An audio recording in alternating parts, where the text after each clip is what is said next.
pandemic's almost over, but maybe not. But it could be, but we don't know. There's a chance that it might be, or it might not be. It's over, but almost over, but not really, but it's still going strong. It's surging, but it's a weaker surge. It's a weaker surge, but affecting more. It's affecting more, but it's affecting them less. It's affecting less people in a more intense way and more people in a less intense way. It could be done, but it's not done. It's important to get vaccinated, but if you do, you also got to get boosted. Until the booster wears off, and you got to get another booster, in which case you might still get it. You probably will still get it. You'll definitely get it, but if you're not boosted, you're going to get it less or more. And then if you're not at all vaccinated, oh, you're going to get it, and it's going to be worse. But for some people, it's still going to be worse, but not as many people will it be bad for. So I'm glad 2 years in, we finally got a handle on it.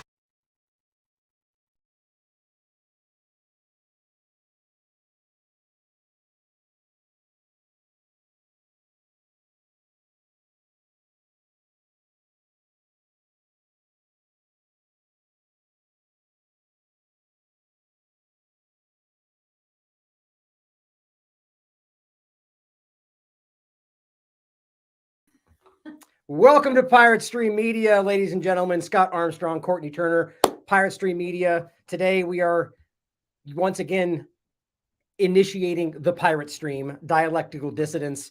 Now, Dialectical Dissidents, Pirate Stream in general, Pirate Stream Media is a new platform of dedicated content creators focused on circumventing the tightly controlled, manipulated, and outright censored media space of today, both corporate and independent media, with a commitment to objectivity, integrity, and a stark awareness of the two-party illusion. The Pirate Stream is our flagship podcast.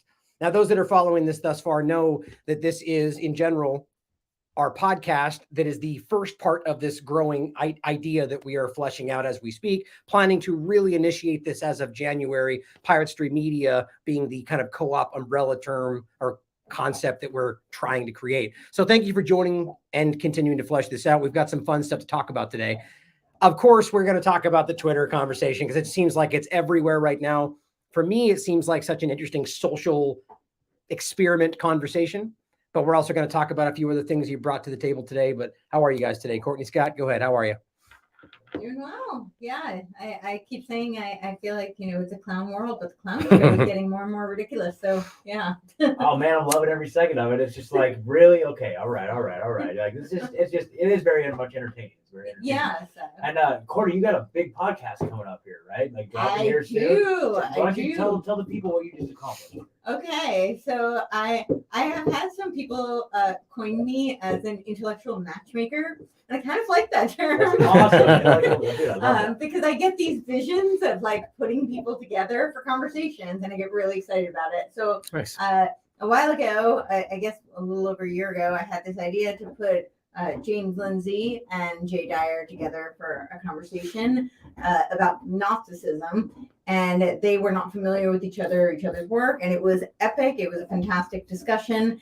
And then I thought, wouldn't it be really great to get Stephen Coughlin in the mix? I had done a 4.5-hour podcast with him all about the dialectic and the philosophical historical roots and how it's being used for political warfare. And that was the focus of this discussion. It was with Dr. James Lindsay, Jay Dyer, and Stephen Coughlin. Nice. Who was, Whoa. yeah. So look for that soon, guys. Yes, that'll be Thursday. And then we're doing a follow-up discussion with just James and Steve on Friday. Cool. Nice. Yeah, Very awesome. cool. Like Very cool. yeah, I don't know if anybody hasn't checked out the Courtney Turner podcast. Like she's Right. just had such amazing guests for over the years. Like you guys got to check it out. So. Yeah. And the idea of bringing, it's such an interesting and definitely a talent to be able to find the right people to bring together an interesting conversation that evolves into something new, Mhm. and that's the Yeah. interesting part about it because everyone's got their stances, but when you can Right. bring two minds together and have them almost together, It's You so know, it's exciting, very cool. especially when you can see that there's overlap, but there's enough difference, which I kind Yeah, of feel like right. is what it is with us, Exactly, right? Like right. there's enough that's consistent and enough similarities and synergy, and yet we all have unique viewpoints that make it really Right, interesting. right. So. Absolutely. we have the Awesome. same path when it comes to being honest and objective. Right, yeah, and then we tend to exactly. disagree here and there, which is fun. I love this dynamic, Totally. Yeah. Awesome. Cool. But yeah, so we were going to start with some Twitter conversation. I do have some really interesting COVID-19 points that we may poke in here and there that I think are just great conversation pieces. But I guess we can start with the Twitter conversation in general because it's, as following Daily Wrap Up, that it's been an interesting conversation that at first I feel like I was a little bit kind of, am I falling into the next psyop? Twitter doesn't seem the important conversation, but and I still kind of feel that way. But as it evolves, it's becoming very clear that this is, even by their own admission, like this is important to the agenda, to the establishment. And the obvious contrast, if they're all saying we can't allow one person to have his control, well, doesn't that then inherently mean that that's the way it was a moment ago and they didn't care then? It's like, how obvious this all is, So I don't know. I guess right out of the gate, what do you guys think about the honesty of where this is going? Well, it's a pretty broad question, but good. Well, so first of all, do you have your channel back? Yeah, do you have your channel back? Do I have my? Do you have your channel back? Exactly. No, neither one of you have your channels back, Nope. and that's pretty consistent across the board. Is that anybody?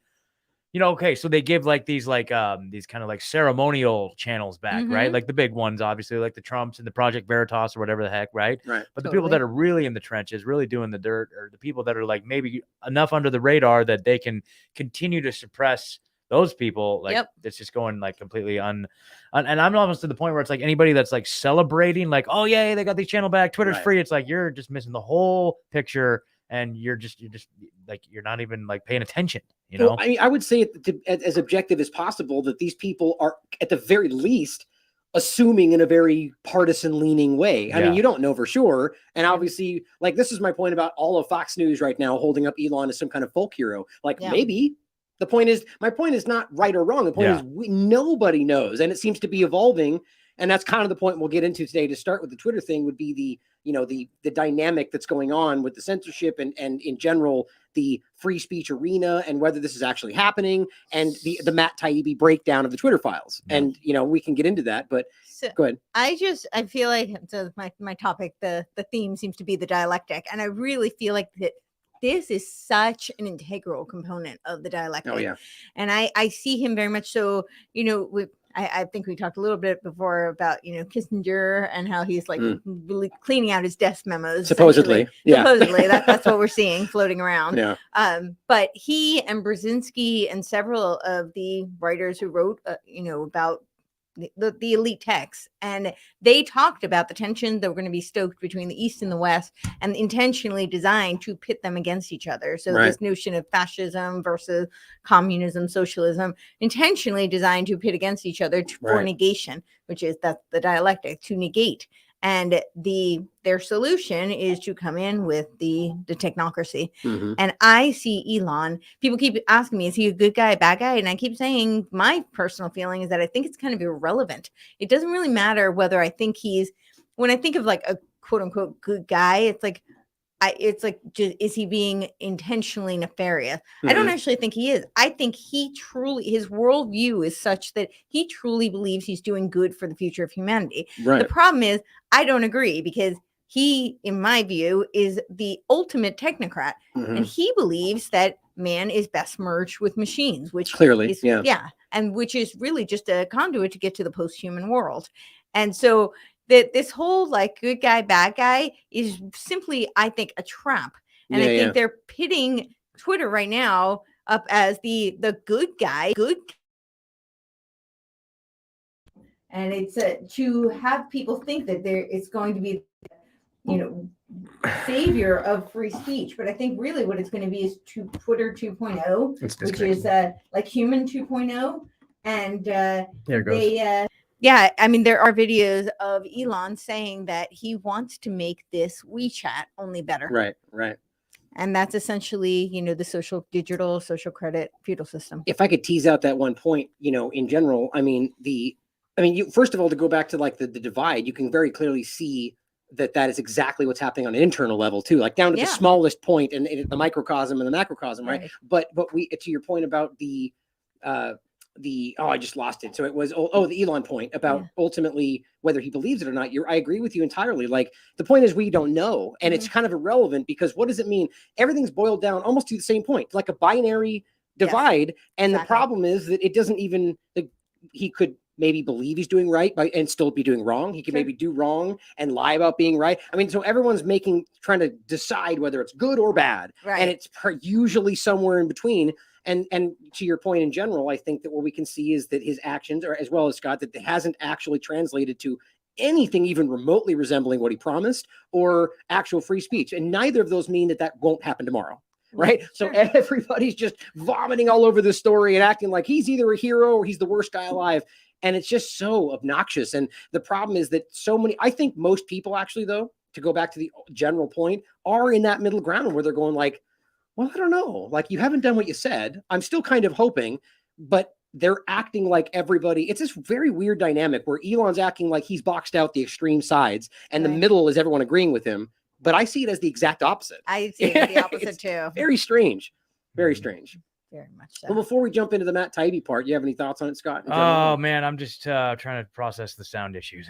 Yeah, it's okay. It was a quick glitch and the thing jumped out and I put it right back on. It's all good. We'll get the more, here's a quick segue into the general point about the way that we're trying to grow. And the more you guys support us, the better equipment we can have and the more we can make this work. So that's clear. We're doing our best with what we have. Yeah, there you go. That's yeah. Right. That's the way this works. But in general, I opened with that funny clip because I thought, whether it's COVID related or not, it's so funny to see how it's such a muddled message and nothing means anything. Everything means nothing. It's like it's working, but it's not, but it is, but you're bad. And that's what everybody seems to be almost intentionally being driven down just to where they go, whatever. Just tell me what I'm supposed to think tomorrow. Not everybody, but a lot of people. I feel like they keep creating these traps and people are like, hey, can I dive headfirst into it? I really feel like that's what keeps happening. There's all these operations, and a large part of it is an information war, and they keep creating these line of attacks, and people dive headfirst into it instead of, usually it's best when you're in battle to get out of the line of fire, but instead, I feel like most people are just diving headfirst right into it. Yeah, no, I completely agree. Well, so before we get into this first part of it, what where do you guys stand on?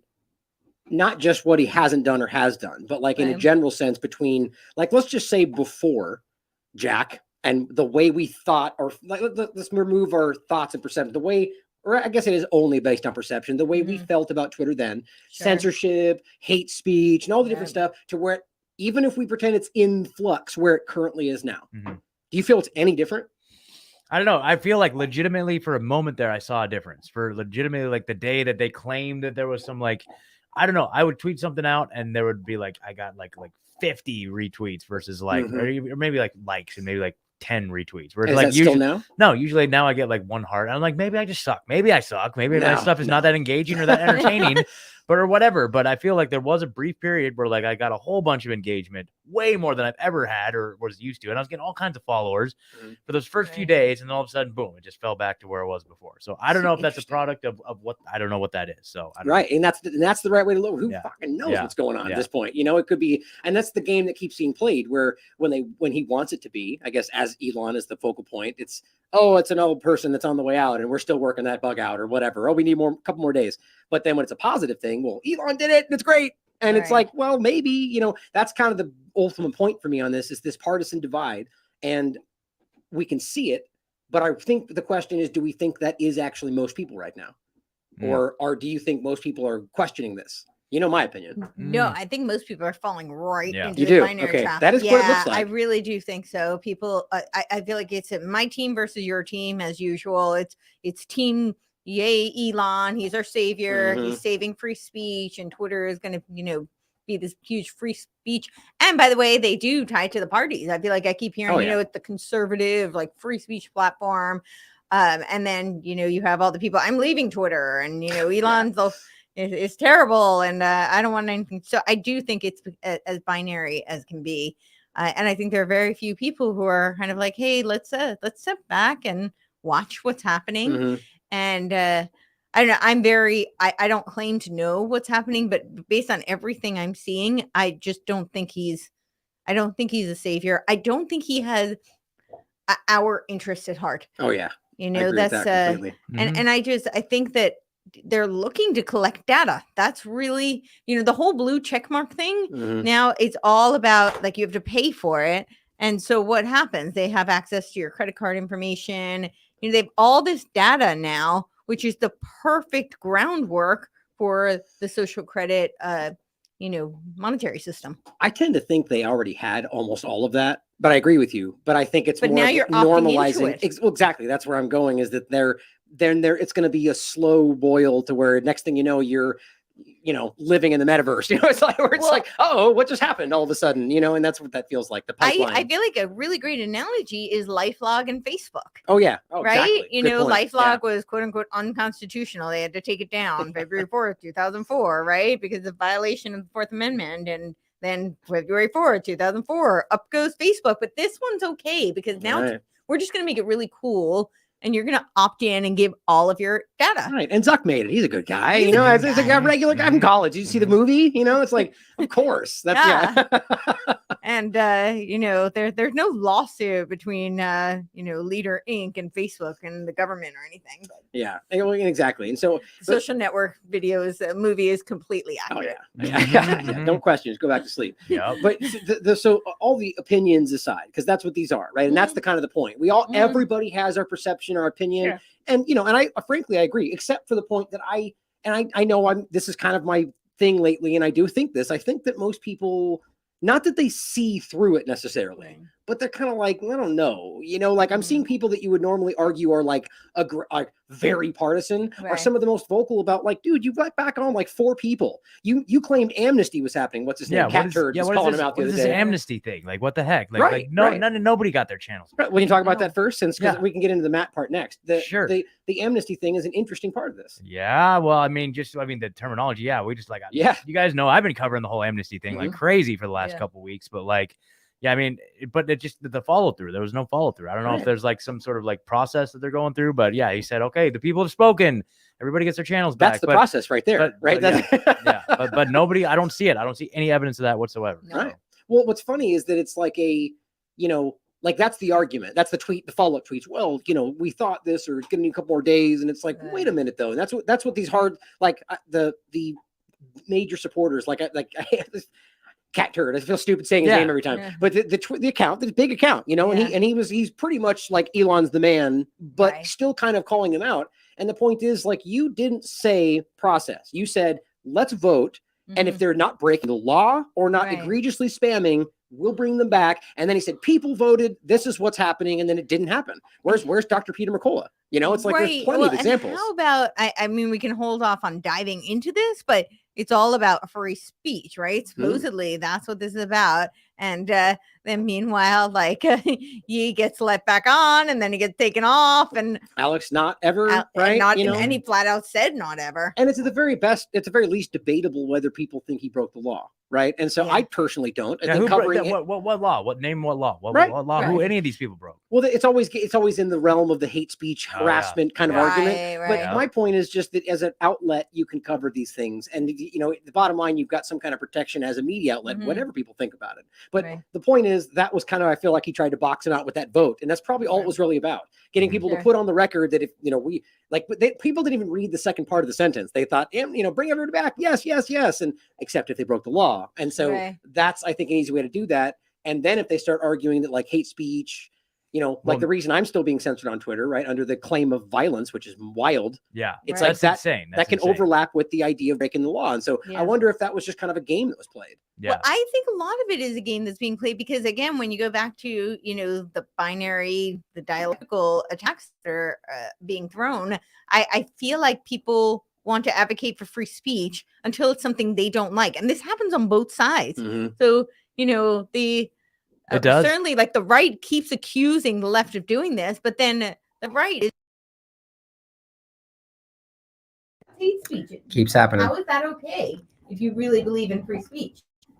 Right, I agree, and it's hypocritical, and that is kind of the crux of the main point in the Matt Taibbi part. Right. But since you brought it up, let's talk about, because all these points are in this, and it's important to kind of try to compartmentalize them, right? Sure. As the free speech conversation, censorship, and then the thing for the Matt Taibbi point for me is not even in any way. We should be very skeptical of Matt's intentions in general, for anybody, but it's more so about how Elon and Twitter's handled this through him and whether or not people choose to just blindly take it at what it says. Right. But since you brought up the yay part of it, I'm super, this whole thing fascinates me. It's like a social experiment because it's watching how people engage with this. So go ahead. Since you brought it up, where are you at on that? I do think it's a social experiment, except that I think it's an op. Like, I actually think this is Operation Yay. And I think that there's so many levels to this. I actually think he has been like MK Ultra style mind controlled. I think he is literally an operation. And I think it's designed for several reasons. One, he can leak out certain things, right? But it's mostly to discredit those things. And it's also to discredit him so that, nothing he says can be valid. And it's also a distraction. I mean, people are so distracted by it. I mean, who knows what else is going on behind the scenes because everybody's focusing on the clown show that is Yay. Right. Whether that was by design or not, it's being used that way. It's being used that way for sure. But I do think a lot of it is actually by design. But he talked about, like, for instance, on Timcast, he said, my trainer. What? Nothing. Go ahead. Sorry. I was smiling because I was reading a comment. I'll go ahead. I have to talk about it. Go ahead. So he said on Timcast, I can't see the comments. Yeah, it's okay. But he said on Timcast that, he was his trainer, Harley Pasternak, was an MK Ultra Canadian trainer, which he was. And that's a whole rabbit hole. I mean, he spent 20 years military training. That's a very fascinating rabbit hole. But I think he was allowed to say that just mostly to kind of discredit this whole thing. And then I think it's also to discredit Trump. Right? Yeah. They're tying him to Trump. But yeah, so I think but here's the other thing is that I think that him kind of coming out and being so ludicrous, really, it's like so over the top. I think it's designed I think it's it's multifaceted. I think he actually thinks that he's kind of going rogue and being able to speak about all of these things, but he's still being controlled. And I don't think he's actually aware of how much he's being controlled, but I think very much he's being controlled. Yeah, certainly possible. What do you think? I don't know, man. It's crazy. Like the tactics are insane. Like if he's trying to come up with some big elaborate plan, but it's like, like one of the things that I found was interesting is like later in the episode, like Ali Alexander comes on. And he's like, okay, well, at this point, we're just tipping over the chessboard. Like, we're not even playing your games anymore. Like, you can attack us and censor us and deem us as racist, bigot, homophobes, whatever you want to say, but it's not going to stick anymore because we're not playing your games anymore. Right. Boom. So I'm like, okay, well, maybe that's what's going on. I don't know. But also, it's like, I mean, it's just horrible, like, optics and politics. It's like, this is like, it's insane. Probably it's just for ratings, who in the right mind. I think the other thing that's going on here, so when I talk about like what the movements are trying to discredit, there's a huge movement to try and force a rise of these Christian nationalists. And there's a lot of evidence of who might be driving that. We don't necessarily need to get into all of that, but I think that this is actually designed to discredit them because I think they want to subvert both Christianity and Judaism. I think that's a huge part of the agenda. And I think that this is a huge part of it. You saw Yi calling for a theocracy, right? So they're trying to push them to the extreme level of these narratives. And I do think a lot of this is designed to make them seem as crazy as possible, which then discredits all of the dissident right. Yeah, that's really what it does. I mean, these are all very logical perspectives, and I mean, obviously, we know who knows for sure, right? But I think that to take it another direction, just for conversation's sake, one of the discussions being had is about whether or not this was intentional, and that doesn't mean separate from what you're saying, because the same point, he may think he's breaking away, but still whatever. But at the end of the day, some people are saying that. Well, and you guys saw me cover the realism symbol. It's spelled RAELIS. It's not realism, but like realism. It's basically a UFO extreme, like religion. It's very strange. And that was the symbol. That's the Star of David with the swastika, which then they changed to a little swirl because that's not, well, at least they claim that wasn't their intent. The guy actually tried to start this in Israel. He's got like a Jewish family member, aunt or mother, and then like a Christian father. The point was, it's not even remotely what they said it was, at least on the surface. Then the interesting part of it was that the account is still live on Twitter right now and still has that symbol as the main image right now. But yet you censor Yay because of comments he made elsewhere. I guess that's the only way you can associate it, because he shared that and said #love everyone. So for at the very best, that's wildly inconsistent, right? And so I think people are arguing that Yay did this to kind of tease out this point and have them expose themselves. I don't know if you can believe that or not. Yeah. What do you think about that? Well, I mean, there's a lot to that. I mean, that could be, I mean, testing the limits of free speech, I mean, could be something that's on his mind. He seems passionate about it. Yeah. And it's another funny thing too. And I know there's a lot of different opinions here, but I've been listening to someone who has kind of a behind the scenes point of view on all of this whole situation, which is Owen Benjamin.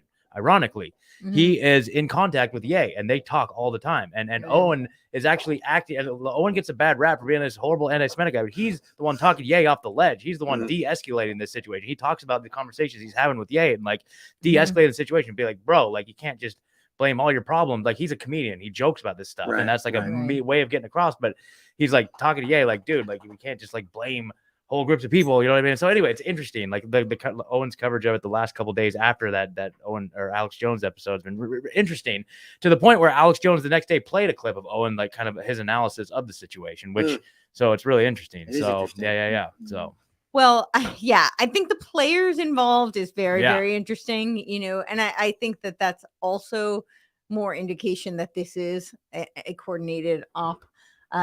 You know, I don't have very warm, fuzzy feelings about Nick Fuentes. Yeah. See, I don't either. I'm not like, well, and especially when you look I feel into like that's where the op is, because I feel like I feel like Owen's authentic and he's saying that Ye's authentic, but I feel like now all of a sudden you got Milo and Nick involved. It's like that's where the op's coming from in my mind. Well, you were saying Milo just left or something. Milo just left. Yeah, he said that he was out of the. I think I sent it. Let me look for it. So he said that Ye and I have come to the mutual conclusion that I should step away from the political team. Ye is a genius who I have come to love and respect. We remain friends. I will continue to pray for Ye in all of his endeavors. And that could just be a political statement that's completely the opposite of the truth, which is usually what happens in these kind of things. The president, I resign, we all are friends, and it's never the case. I don't trust or it could be. Milo at all. Yeah, I don't know how I feel about him, to be quite honest, but I think that it's well, if nothing else, I mean, he's very vengeful, so he's got an agenda there. Yeah, there could be a lot of motive, to burn Trump by positioning Ye next to him, you know, like there's this very Machiavellian, like, you know, type of strategy going on. So yeah, dude, who knows? It's crazy. Yeah, it's very interesting stuff. Some of the things that Fuentes said on the Alex Jones show were some of the biggest points that I made about, you know, like the Talmud overlap. And the point was not like, yes, those things you can show those things, right? But then the point is, does that then mean, and I'm not saying he necessarily said this, but the implication was there, that whether or not that means that everybody who is Jewish, let's say, then does X, Y, and Z. And it's the same point that I would make the overlap in like the Bible or the Quran. There's all sorts of things in there that are from a long time ago that not necessarily every Christian or every Muslim actually practice. And they seem pretty crazy to the outside looking in. Right. And so my point is that there's a lot of generalizations that get made. And that's the simple statement. People can read into it how they want.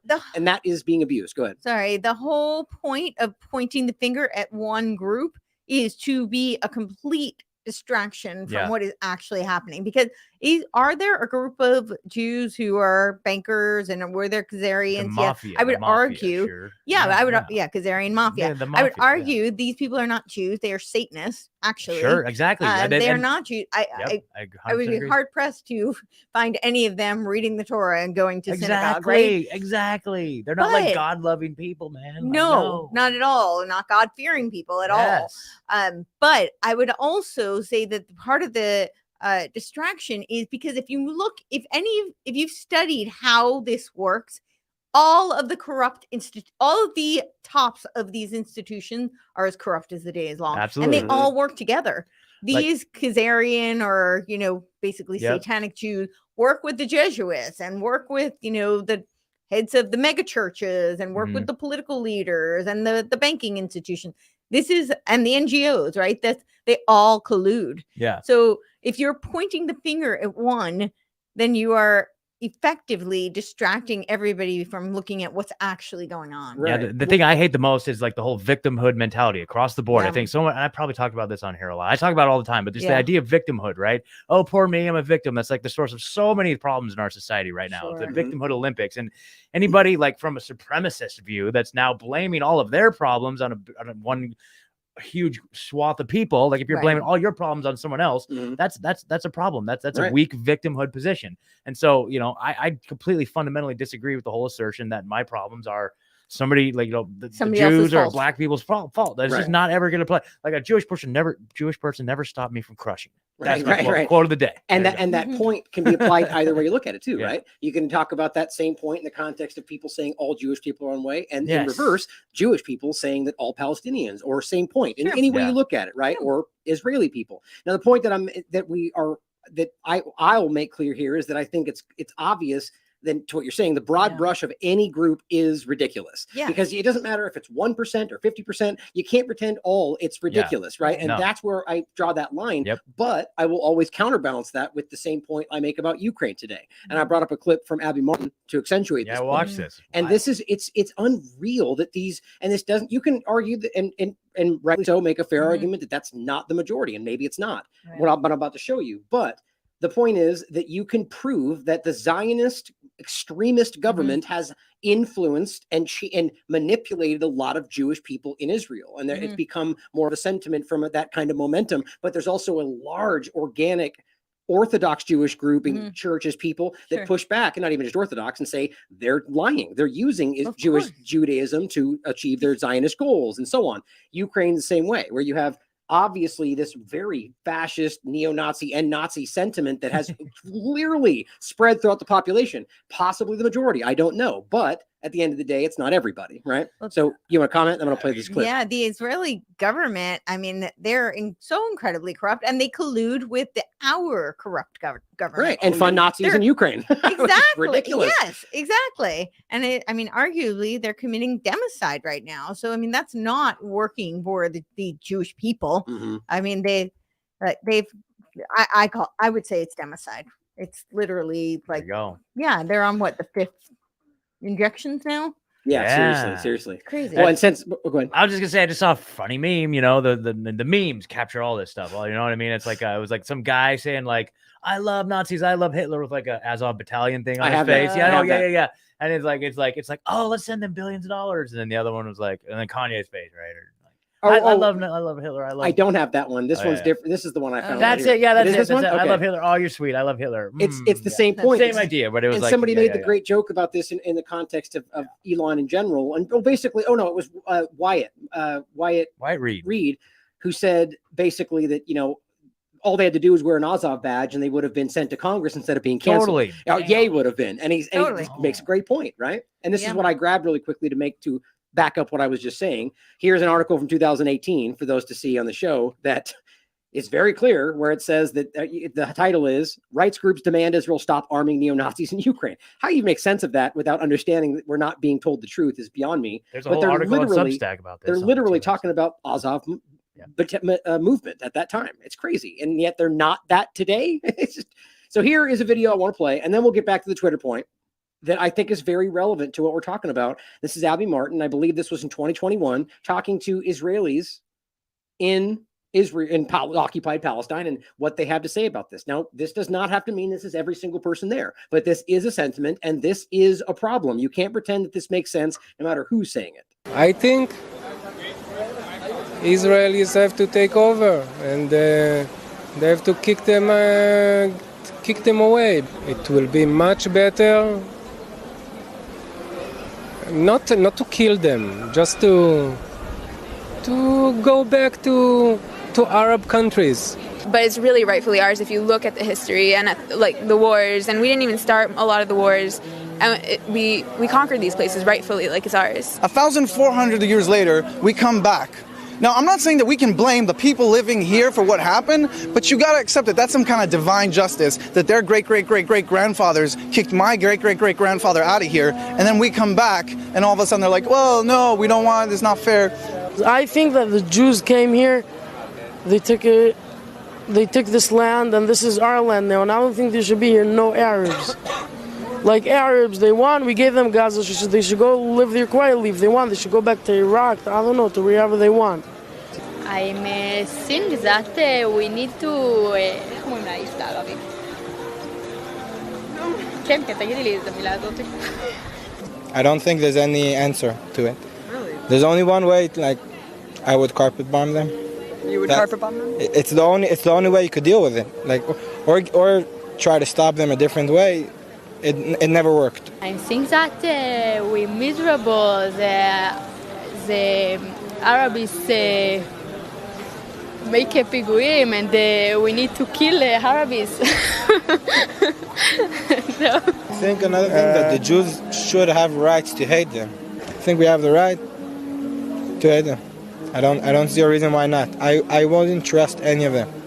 אין מצב שיהיה פה שלום בארץ, אי אפשר לעשות איתם שלום, הם תמיד שונאים אותנו. אם אי אפשר לעשות שלום והמצב ככה לא יכול להישאר, אז צריך לטפל בהם בדרכים אחרות, אין מה לעשות. I think we should give them a country. If you're doing any problem, you just go in there to give them a country, and then it's going to be a war between countries. If they're going to throw rockets, we're going to one big one and done. Wow.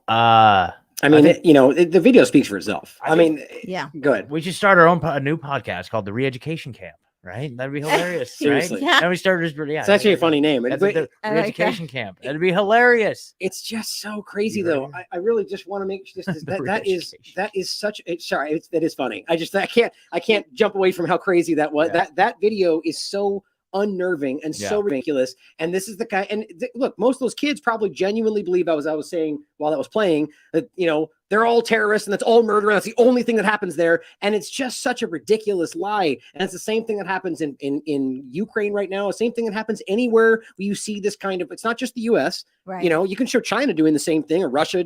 I think governments do this, but it's very obvious, in my opinion, who's doing it the most around the world right now. Just take a look at who has the most.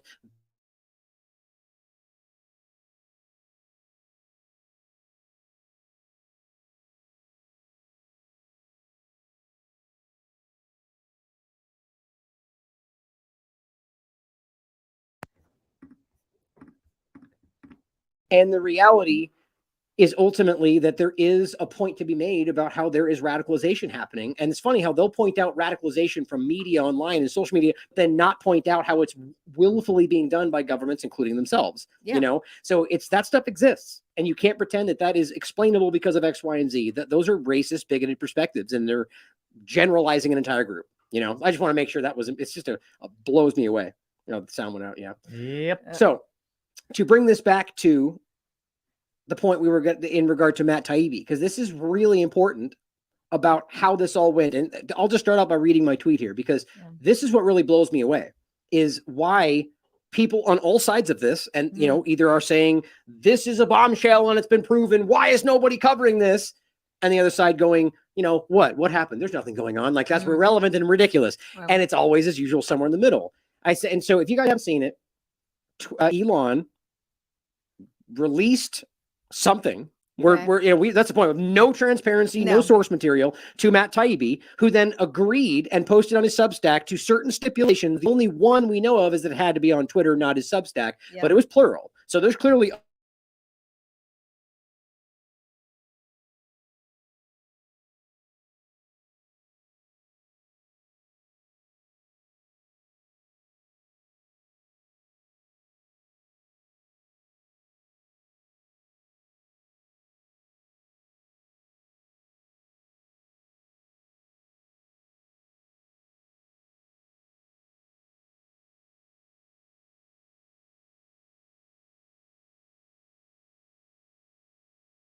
Damn it. Sorry, guys.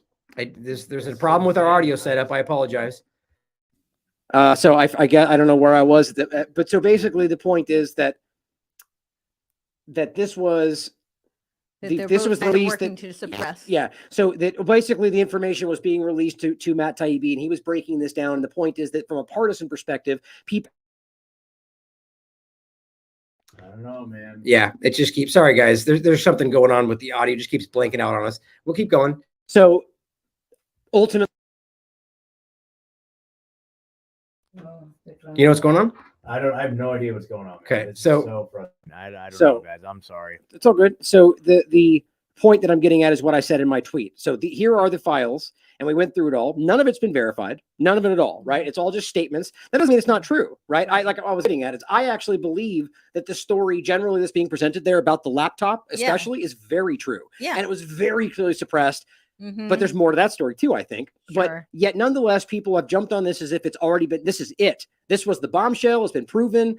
But I think what this speaks to more before we even get into it than anything else is that we're being trained to work through mediaries. You know, so Matt is the one who looked and we trust him, you know, or the media says, here's what the WikiLeaks. This is what this feels like to me. Right. Go ahead. Can they hear? Yeah, Go ahead. we're on. We're good. Yeah, this is what I always say. If people spent as much time adjudicating information as they do sources, we'd be in a very different place today. Yes. And we are totally, I agree with you. We are being conditioned to take sides and pick, you know, again, the binary good, bad. So, you know, this person is good, so therefore everything they say is correct, or this entity or publication, whatever it may be, which is never true. Nobody is 100% of the time correct. Right. Nobody is 100% of the time false. And you can actually learn a tremendous amount, even from studying something that's false. Exactly. If you have some discernment and critical thinking skills. I mean, that's the question everything comes down to. Is it like let's just say Elon has spent his entire life proving that he's on your side. Right. The next thing he does, you should go, is he wrong? Did he make a mistake? Is he lying this time? But we don't. Same with politicians. And this is what we should do that with everybody, especially people in authoritative positions who can control something as important as this, right? So this is where we are. And we should point out that we don't get to see anything between them. So Matt could be under the assumption it's everything and be wrong. Right. He could be not doing something based on some stipulation that we don't know about. I mean, there's nothing but caveats to this. And the main point, no source material whatsoever. I just can't even believe we have to point that out. Right. So here's what I wrote. Why are so few pointing out that these supposed Twitter files are just tweets and screenshots? Right. I'm not saying it's all false, merely that no one knows, but Elon and I would assume, Matt, at this point, right? No one honest should be taking this at face value until we see source material, but it seems like most people in the partisan field are, right? So just based on that, what do you guys think? Oh man. Go ahead. I mean, I totally agree, but I think that that's where we've gotten to, because people don't look for sources. People have actually become conditioned to be lazy, so they don't go and do their own research. They just take face value. You know, as I was saying before, they like this person, they don't like this person. So anything that comes from this publication is great, and anything comes from this one is bad. And they don't dig any deeper than that. Right. And a lot of the news doesn't present their sources anymore, you know, so people can't even dig beyond that. And the internet being scrubbed so much that people don't have access to. Most people, I actually remember having a conversation with someone about this. I was talking about philosophy, and you know, he fancied himself, you know, a philosopher, and he's dabbling in, and he wants to be a teacher of philosophy, not officially with any credentials, but you know, like on the internet. And so I started asking him questions about philosophers and whatnot. And he said, "Oh, Courtney, I don't read any primary sources." And I said, "Why? If you want to teach philosophy, I would think you might read a couple of the philosophers' words in their own writing, you know." And he said, "Oh, I don't understand that. I have to." Well, then you don't really know.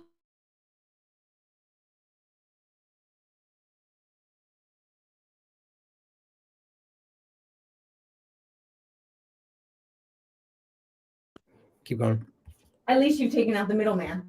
You are making a direct assessment based on the primary source, which I think is so important. And we are not given access to primary sources these days. Right. But I think that the bigger question that you're elucidating, which is so important, is why aren't more people screaming about that? Why aren't more people demanding that we have access? We, the public, deserve to have access to the primary source and not be spoon-fed what it is they want us to see. Right. That's, you nailed. I mean, that's the real thing right here, is that we're being trained. It's like a shell game, right? To pretend like this is here's a great example in overlap. Ned Price in a State Department briefing saying, well, because I said it, that is the evidence. It's the same game, right? And this is what this is. Now, I'm not saying, and this is the problem, is we have to counterbalance everything because people want to attack the objective stance that we don't know, which is mind-blowing today. But that you pointed out, and you get attacked by everybody, you know. And I'm not saying, I'm just saying we don't know, and that's go ahead. This is how an oligarchy works, right?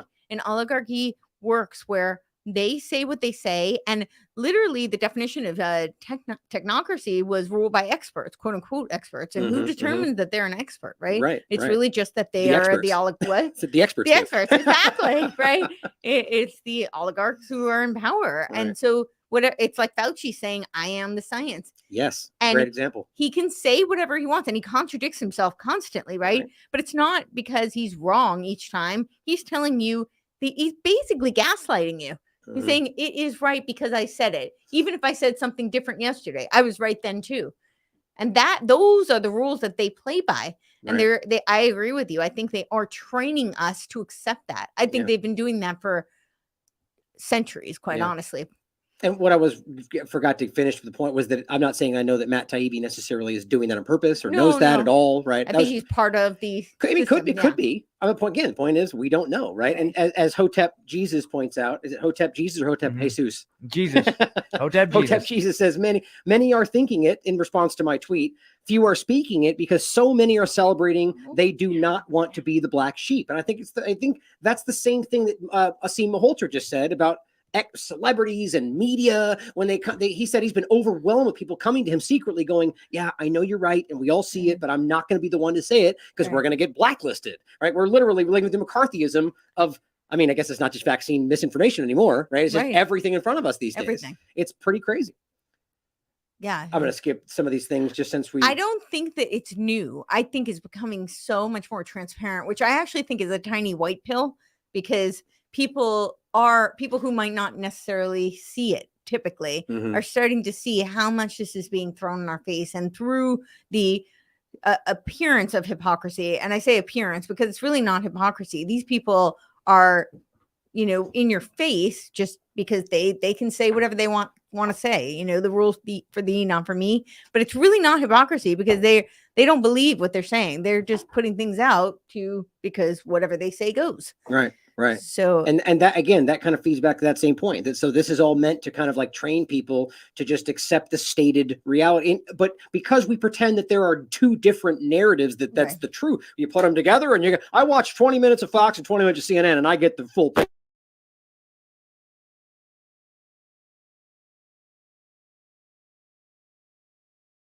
All right, it's the same companies that are putting forth these narratives. And you think that because you watch two of them that you suddenly have a full picture? Hold on. All right, try it again, maybe. All right, we just got to wrap it up, guys. Yeah. It's not working out. So we're having some technical difficulties. I'm sure you guys are aware. So we're going to wrap up a couple of these points, and sadly, we'll probably wrap it in an hour here, which is kind of what we did in the past anyway. But just generally apologize for the issues. We're not sure what's going on. So it's the same Pirate Stream theme, I guess. But we'll get there. Don't worry. Support us as much as you can, guys. So the point that I was going to get into next ultimately was just we'll just go past some of these. These are all commentary. I was going to get into, this, like we have here's Kyle Rittenhouse, for example, just saying Elon Musk is giving Americans the best Christmas present, the truth. And it's like, right. I mean, I just maybe, right? I'm not the same point, not to dive into it all again, but it's just that we need to recognize that there are a lot of people advantageously stepping into this because it works for them, because they know people will align with them if they say the right thing, or people that just apparently have been trained already and actually think that was a bombshell that proved everything, even though, like I said, again, I actually think that there was the truth being laid out there personally, but it's limited because I guarantee there's more going on. I believe that. Right. Well, I absolutely believe there's more going on. And honestly, even if I don't really think he's exposing. You kind of alluded to this too. It's not like he's now shown us things that we weren't seeing, 1-2 years ago. So I don't think he's done so much to quote unquote expose something that's novel. But I think that the other thing people need to recognize is that even on Twitter in general, in any kind of a information war, they're only going to allow the narratives that they want to go through. I mean, they are attacks essentially. Right. Well, and I know you agree with this. I'd always argue that we shouldn't, it's all encompassing where, if it's out, that means it's their narrative, but I agree with you, right? That same thing with like the censorship, like just because you're censored doesn't mean you're the truth or vice versa, but it is important. And it's included in the whole perspective. Right. Well, I just mean like what's being brought what's allowed to be seen, and Right. especially what's allowed to be brought to the surface, because this is being there's spotlight on this. This is the trending topics, The right? whole yay thing just exploded, right? I mean, it's everywhere. And there, so that when that happens, you know that there's a mass line action, right? They're intentionally putting this narrative forth. I guess I was just adding that it is possible that it could have just happened that way. But you're right. Sure. I agree with you. But Or at the very least, even if it used. just happened that way, they're allowing it to be spotlighted.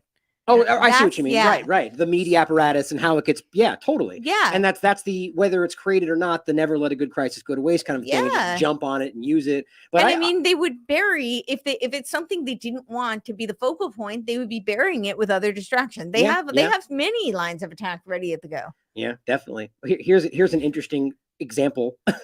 Here's this great leader of free speech, right? Rudy Giuliani. Here's what he says. What Elon Musk exposes goes further than the massive Hunter Biden scandal. It's really a Joe Biden scandal, by the way. It reveals how far the Democrat Party, with big tech and legacy media, will go to silence dissent and hold on to power. Yeah, not buying it, Judy. Rudy, excuse me. Well, maybe I meant Judy. But no, the point is that it's like, these are the kind of things we're talking about. Are we really going to pretend that Rudy Giuliani, of all people, Mr. 9/11 himself, actually cares about free speech? I mean, this is them playing into it, because whether that's the game or not, or that he's inside or not, because it's an easy knock, and everybody that wants to believe this is going to go along with it just like this, right? And I just find it to be very, very telling. And here's an interesting counterbalance to that same point, right? So this person, a whole Mars catalog, I'm not sure what that is, says, in a world where anyone can speak freely, who decides what's true?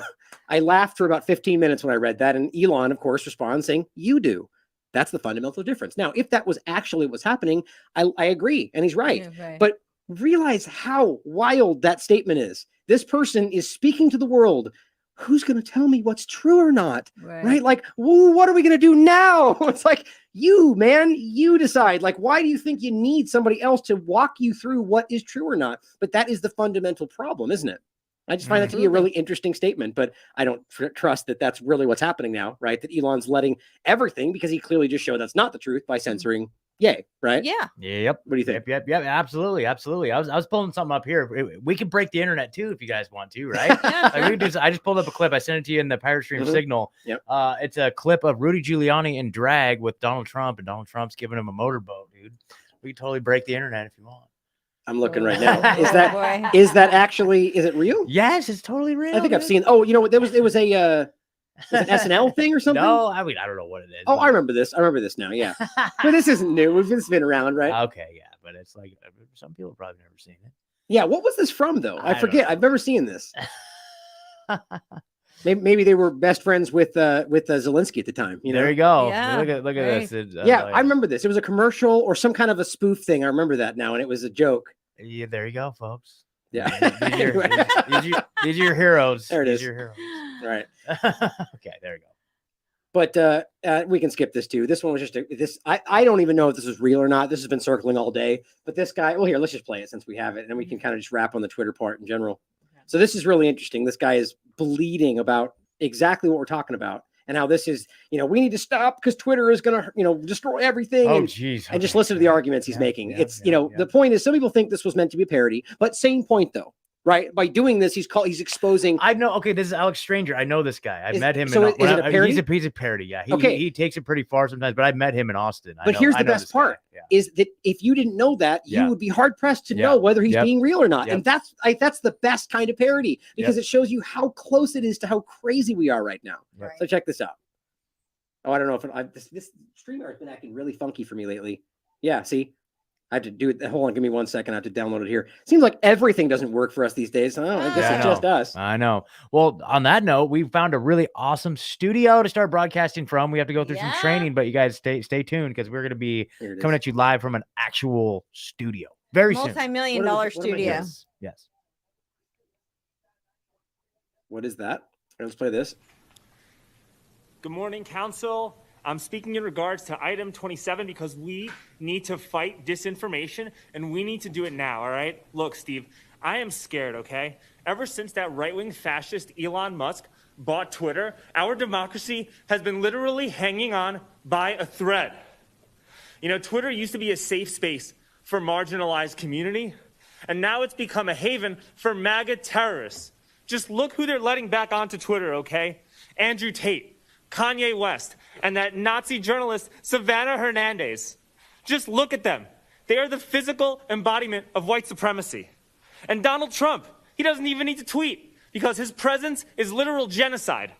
And that's why we need to cancel Twitter, because a free and open internet is textbook white supremacy. It's worse than the Holocaust. It's even worse than January 6th. My favorite website has become a cesspool for conspiracy theories. Just look at the way these MAGA QAnons talk about Jeffrey Epstein. Oh, Jeffrey Epstein didn't kill himself. His friends want you to wear a mask and get vaccinated. Well, yeah, because Jeffrey Epstein's friends, they believe in science. And when they make light of his suicide, you're making light of mental illness because he did kill himself because he is a minor attracted person, and minor attracted persons are members of the LGBTQ. Let's go ahead. Thank you very much. Of course, they end with their Cash App. But what's funny about that, though, again, had we not spoken about it beforehand, I mean, the real point is, I myself was like, is that real? Like, it wouldn't surprise me if it was, to be quite honest. And it just shows you how broken we are. Yeah. Not everybody, but a certain grouping of the population is completely broken by a lot of this stuff. You know, it's wild. Well, and it shows you how effective the brainwashing has been. Yeah, right. I mean, if that is real, and honestly, whether this is no, he's saying it's a parody. Yeah, I met that guy. I know this guy. Okay, Yeah, but the point is that there are people who really believe that sort of thing. Maybe not stringing all those things exactly together, right? But I definitely think that like, had we seen that and somebody said it was real, I'd be like, yeah, it doesn't surprise me. We've seen enough people who are buying those narratives. Right, so. right. Yep. Yeah, so people in the chat, it's definitely, or I shouldn't say that. We believe it's a parody because Scott met him, I guess. I met the guy. I know the guy. Yeah. I'm just saying because I hung out with him at an InfoWars event. So what do you think? There you go. Right. Well, so here's the last couple parts. I'll rattle these off and then we can wrap for about the hour. Is that I wanted to make the point here is that I find this very interesting, and this is the last kind of overlap. There's a few we can get into in future shows. The one, though, is that now it seems in this very weird inverse way that we have sort of like another Trump scenario, right? Where he is the hero because they are attacking him, even if that's not even really what's happening completely. Right. But then all of a sudden we have, Elon is openly pointing out that they are going to be censoring hate speech. Right. Demonetizing, downright, same thing, guys. It's the same game as before with different terminology, and they are still talking about hate speech, right? And they're now censoring, including me still, under the guise of violence and hate speech, even though my original account was censored for misinformation medical-wise. So I don't know how that just all of a sudden happens. But here is what Alex Cannon had to say about the New York Post argument, saying, well, hate speech is actually on the rise, even though Elon said it was decreasing, right? And he goes, what findings? Where's the data?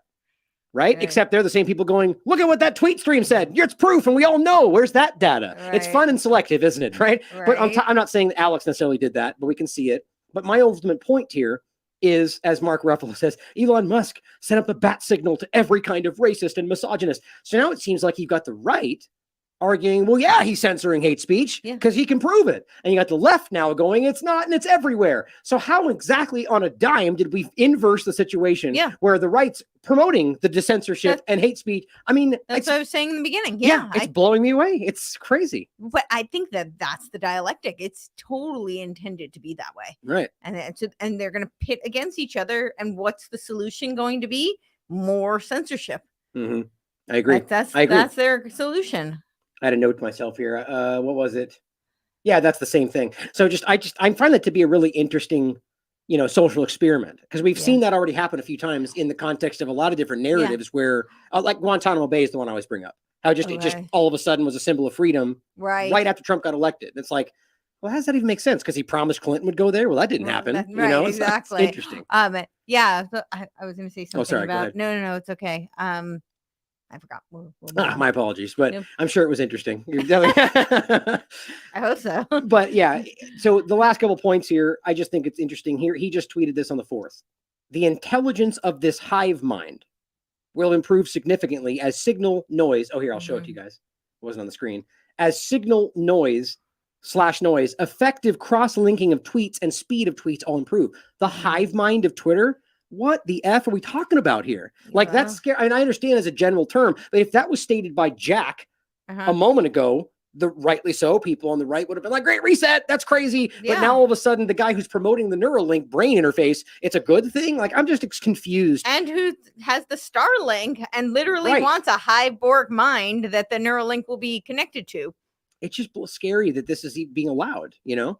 Yeah. Or like, I mean, I guess promoted and supported by the people on the right. In some Yeah. cases, not everybody. No, I still but- genuinely think it's not not the majority. Oh, I don't think That's my it's opinion. everybody, but I think it's a large group though. It's unfortunately it's a larger group than I would have hoped for. Yeah, I agree. I would have hoped more people would have exercised some caution and at least question it. Yeah. But And not just jump on bandwagon. Oh, I was going to say something before about you were talking about that this is like with Trump. What were you saying about that? That I was.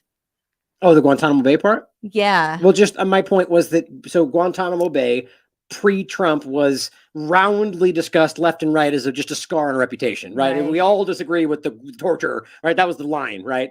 Then Trump gets elected, and because of a vague, undefined, never met promise about tribunals and that, the right was like, Guantanamo Bay it was like a symbol of freedom on a dime, just because of a narrative spun by somebody. And it just speaks to how easily I don't think the majority, but the people that are the far, I don't mean far right in the extreme sense, but like the really hardcore supporters that choose to ignore what they don't want to see, just dive down it. And then you tend to kind of absorb some of that middle because they just kind of go along with the party. Yeah. And that's my point here. You know, it's just kind of ridiculous. Go ahead. You were going to make a point about that? Yeah.